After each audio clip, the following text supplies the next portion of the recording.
How you guys doing? I want to say right off the bat, Romans 8:28, for we know that all things work for the good of those who love God and are called according to his purpose. We know this.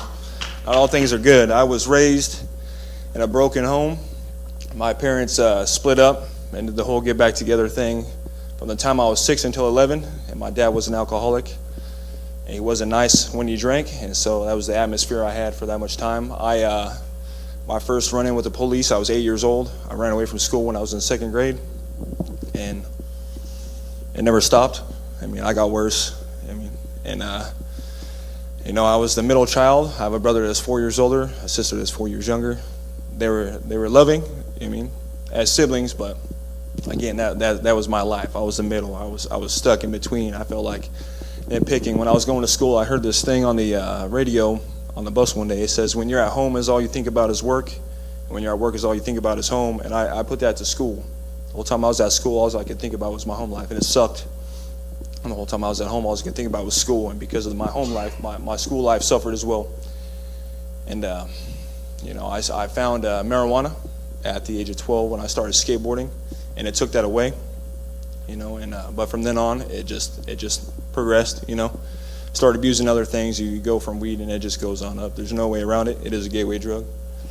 And I ended up moving to North Dakota because I had been living on the streets of Moses Lake selling marijuana. Over the course of a summer, it started getting cold, so I needed a place to stay. So I reached out to a gentleman I would purchase from, and he got me into this house, and it turned out to be a meth house.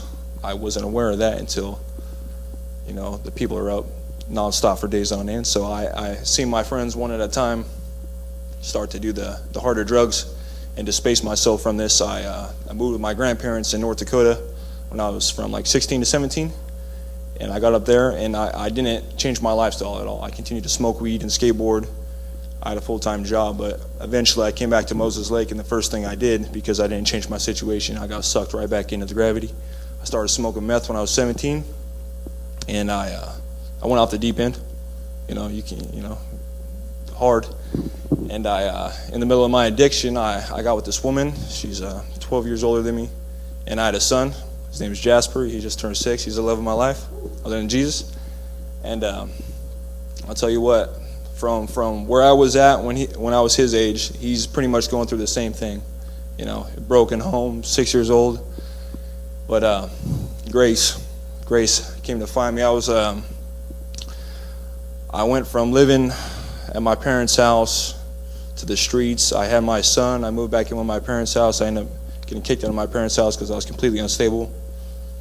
Through their grace, they let me back in their house. And I remember I was job searching one day, and I was job searching 40 hours a week for 3 months straight. And stupid as it sounds, I had got off of really the most part of the drugs, but I took too much Sudafed one day, and it set me off because I used that to manufacture meth.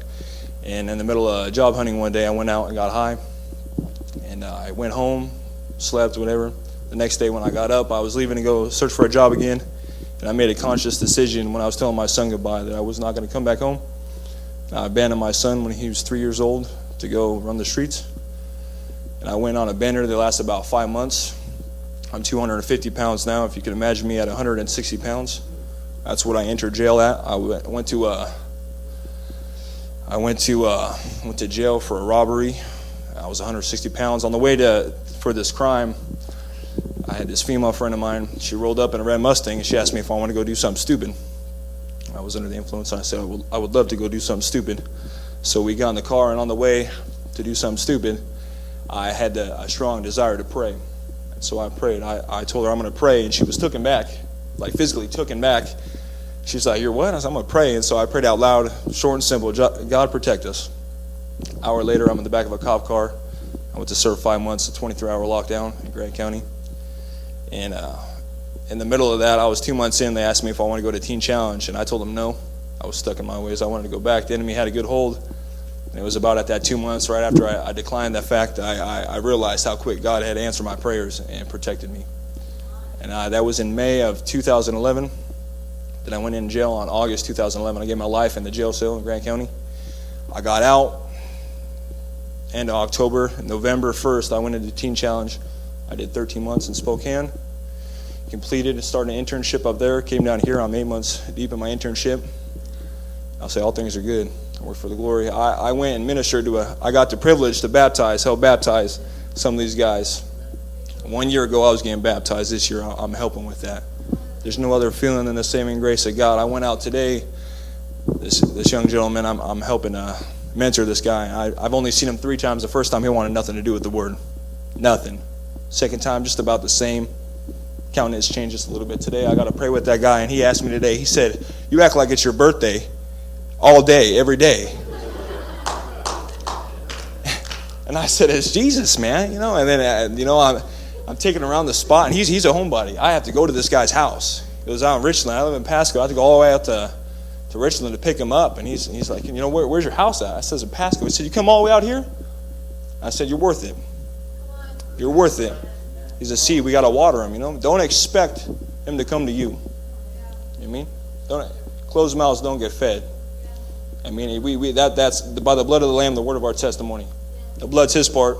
Our testimony is our part. That's how we're going to overcome the evil one. When I dropped this gentleman off today, I asked him if he wanted to pray, and he said yes. He got back in the car. Got back in the car, and I actually asked him, I said, "If you have any requests," and he said no, and I told him, closed mouths don't get fed.